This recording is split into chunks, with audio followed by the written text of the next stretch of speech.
मेरे प्यारे दोस्तों, नमस्कार। दोस्तों, आज मैं आपके लिए बहुत ही अच्छी कहानी लेकर आई हूँ जो दिल को छू जाएगी। तो कहानी अंत तक जरूर सुनिएगा दोस्तों। किस तरह से हमारे माता पिता बचपन में अपनी सारी खुशियों को त्यागते हुए हमें पालते पोसते हैं और बड़ा करते हैं और हर बात का अच्छी तरह से ख्याल करते हैं। कभी भी अपने बच्चों से दुखी भी नहीं होते। माता पिता तो ऐसे ही होते हैं। माता पिता उनकी हर शरारत को माफ करते हैं, बल्कि उनकी शरारतों से प्रसन्न होते हैं। यहाँ तक कि उनकी हर शरारत और परेशान करने वाली बातों से तंग भी नहीं होते, बल्कि उन्हें हर हाल में अच्छे बनने की राह दिखाते हैं। लेकिन जैसे जैसे वक्त बीतता जाता है और यही बच्चे बड़े बन जाते हैं, पैसा कमाने लगते हैं और खुद को इतना बड़ा समझने लगते हैं कि उन्हें अपने स्वार्थ के आगे कोई नहीं दिखता। ऐसे में उनके वही माता पिता बोझ भी लगने लगते हैं और बुढ़ापे में माता पिता की सेवा करने के बजाय, उन्हें खुश रखने के बजाय उनमें दोष निकालने लगते हैं।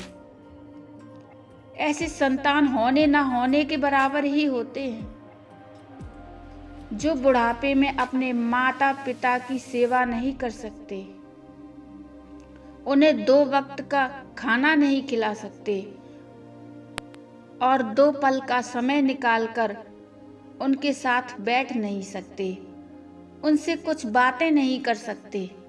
ऐसे बच्चे माता पिता के बुढ़ापे की लाठी बनने की बजाय उल्टा माता पिता को बोझ समझने लगते हैं।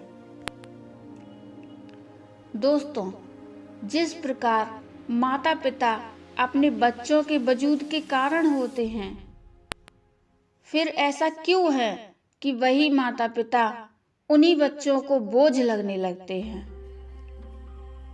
दोस्तों, इसी सोच पर यह दिल को छू लेने वाली कहानी आज मैं आपको सुनाने जा रही हूँ। तो दोस्तों, कहानी अंत तक अवश्य सुनिए। कहानी अच्छी लगे तो लाइक शेयर जरूर कर दीजिए।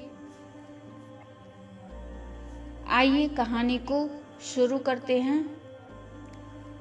दोस्तों, एक व्यक्ति जिसकी उम्र करीब 80 वर्ष की थी, वो अपने बेटे के साथ सोफे पर बैठ गया। उसके बेटे की उम्र करीब 45 वर्ष की थी। अचानक से उसकी खिड़की पर एक कौवा बैठ गया आकर। तो पिताजी ने अपने बेटे से पूछा, ये क्या है? बेटे ने जवाब दिया, ये एक कौवा है। तो कुछ मिनट के बाद पिताजी ने अपने बेटे से दूसरी बार पूछा, ये क्या है? बेटे ने फिर से कहा कि मैंने अभी बताया आपको, ये कौवा है। उसकी आवाज में थोड़ा कड़कपन आ गया दूसरी बार में ही। थोड़ी देर बाद बूढ़े पिता ने फिर से अपने बेटे से तीसरी बार पूछा, ये क्या है? तो बेटे के स्वर में एकदम से जलन महसूस होने लगी। तब उसने अपने पिता से झुंझलाते हुए बोला, ये एक कौवा है, एक कौवा। थोड़ी देर बाद पिता ने फिर से अपने बेटे से चौथी बार पूछा, ये क्या है? तो इस बार बेटा अपने पिता पर चिल्ला उठा, आप मुझसे बार बार एक ही सवाल क्यों पूछते हैं, जबकि मैंने आपको कई बार बता दिया है कि ये कौवा है, ये कौवा है। फिर भी आपको समझ में नहीं आता। थोड़ी देर बाद पिताजी अपने कमरे में गए और एक पुरानी डायरी लेकर वापस आए, जिसे उन्होंने अपने बेटे के जन्म के कुछ दिनों बाद से बनाना शुरू किया था। डायरी को खोला। उसके कुछ पन्ने पलटने के बाद एक पेज खोलने पर उन्होंने अपने बेटे को उस पेज को पढ़ने के लिए कहा। जब बेटे ने इसे पढ़ा तो उसमें क्या लिखा था, सुनिए दोस्तों। डायरी में लिखा था कि आज मेरा बेटा 3 साल का हो गया है। मेरा बेटा सोफे पर मेरे साथ बैठा है। जब खिड़की पर एक कौवा बैठा था तो मेरे बेटे ने मुझसे 23 बार पूछा, 23 बार, कि ये क्या है, और मैंने 23 बार जवाब दिया कि ये एक कौवा है। मैंने उसे हर बार प्यार से गले लगाया।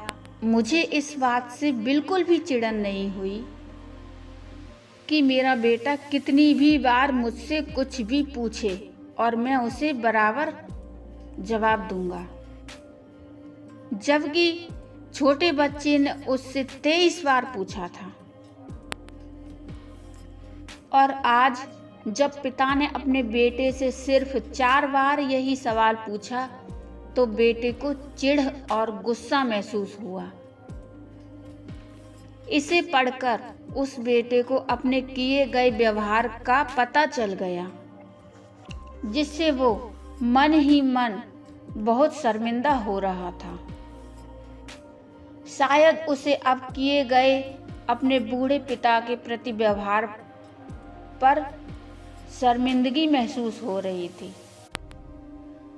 इसलिए दोस्तों, यदि माता पिता जब बुढ़ापे में होते हैं तो व्यक्ति को उन्हें ना तो पीछे छोड़ना चाहिए और ना ही उन्हें बोझ समझना चाहिए, बल्कि उनके साथ एक दयालु व्यवहार करें, शांत, आज्ञाकारी और विनम्र और उनके प्रति दयालु बने।